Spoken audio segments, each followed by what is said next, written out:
are looking to do some more simplification of problems. This is preparation for the ASVAB test. This is also stuff that we do in Algebra 1 class.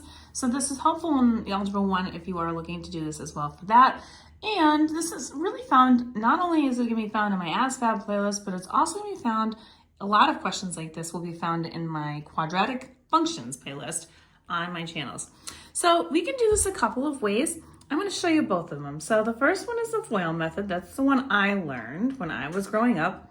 And that just means, it's an acronym, and it means first, outside, inside, last. So we take the first terms, y times y, and we're going to multiply those. And you get y squared.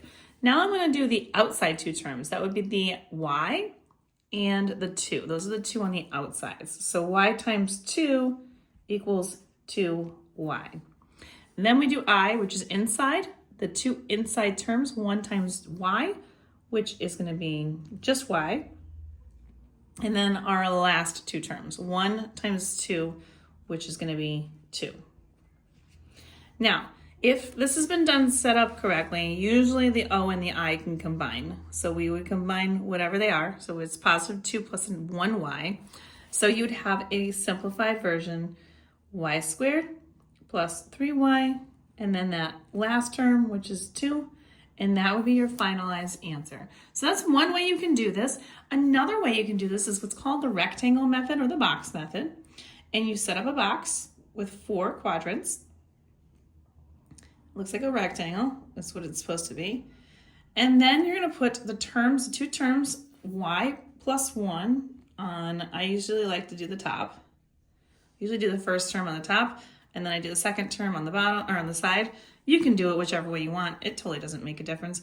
The y plus the 2, so you do y, and then you put the plus and the 2 together, and then you use what's the area of each of these boxes. Y times y is y squared. Y times 1 is going to be 1y. 2 times y is going to be 2y, and then 2 times 1 is going to be 2. On this method, usually the diagonal terms are the ones that can combine, which they can, and then you're going to end up getting this as an answer as well. Let me know if you like the FOIL method or the box method, which one you prefer more, in the comments. And don't forget, like, share, and follow for more at YouWantAlgebra, and we'll see you soon.